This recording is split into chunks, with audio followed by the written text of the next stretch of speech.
If only I had knocked on that door sooner, maybe I wouldn't be crying outside it today.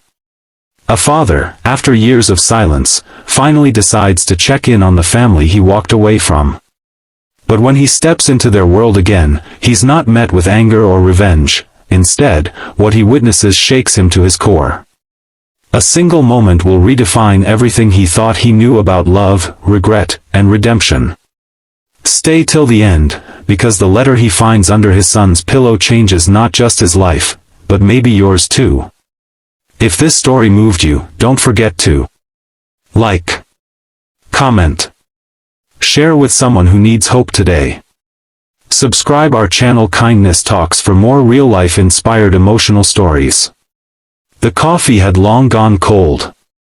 Jacob Mitchell stared at the flickering television in his dim apartment, though he wasn't really watching.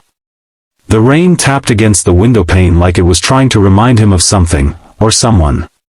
3 years. 3 years since he last saw the face of his son. 3 years since he slammed the door on his marriage with Claire. 3 years of silence.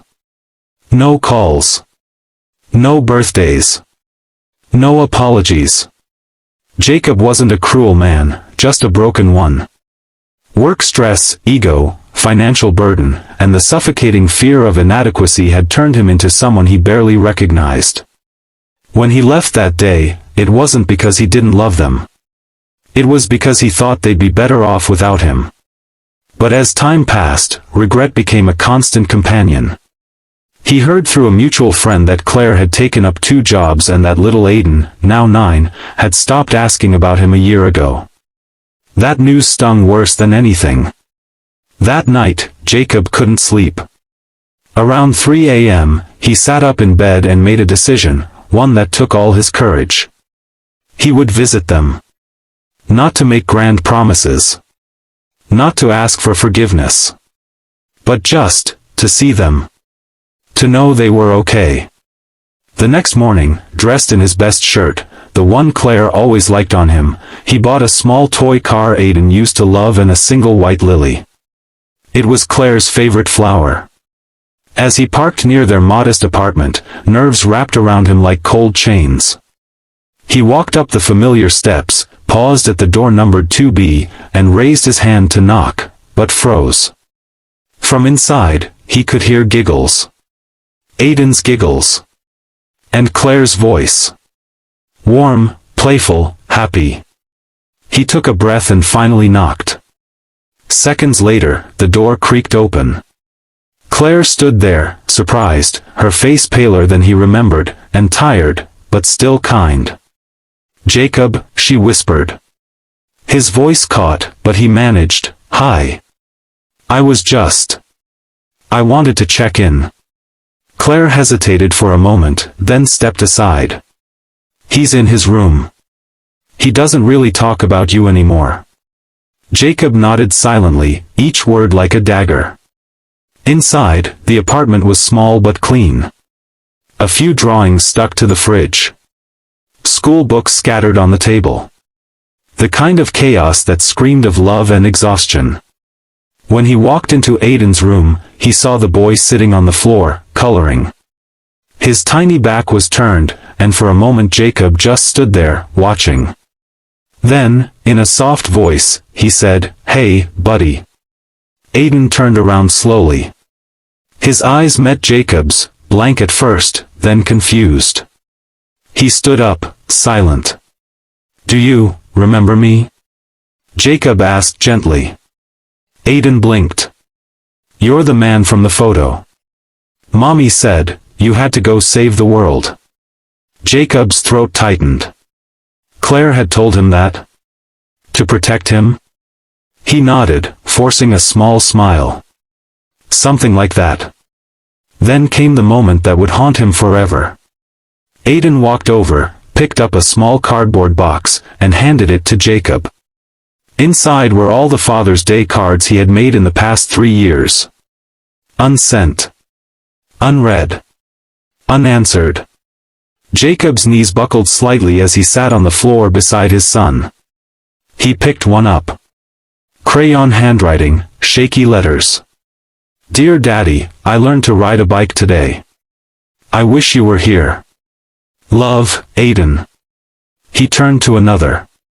Mommy says you're working hard. I hope you're not tired. I still wait for you on the stairs sometimes. Jacob covered his face with his hands. His heart broke silently while Aiden just stood there, unsure what to say. Claire appeared at the door, tears in her eyes. I kept them all, she whispered. He never stopped making them, even when he stopped asking if you'd come back. Jacob looked up at her, his voice trembling. Claire, why didn't you hate me? She shrugged through her tears. Because I knew the man I married was lost, not heartless. Jacob stayed for just 30 minutes. He left quietly after hugging Aiden, though the little boy didn't quite return it, and promising he'd return next weekend. A promise he swore to himself he wouldn't break this time. But as he walked out the door and down the street, something gnawed at him. Claire had been kind, but there was a heaviness in her. A quiet suffering she didn't speak of. He couldn't shake it. The next weekend, he returned early, hoping to surprise them with breakfast. He brought muffins, orange juice, and a board game he and Aiden used to play. But when he reached the apartment, the door was ajar. He knocked, no answer. Claire, he called, stepping inside. That's when he saw it. Claire was passed out on the couch, pale, sweating, her breath shallow. Aiden knelt beside her, holding a damp cloth and whispering, "It's okay, Mommy. I'll take care of you like you took care of me." Jacob rushed to her side, called 911, and held her hand as the ambulance came. At the hospital, the doctors said it was exhaustion combined with untreated anemia and malnutrition.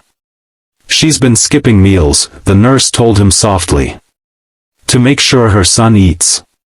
It's more common than you think.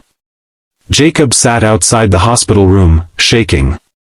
Aiden sat beside him, quietly sipping the juice Jacob had brought.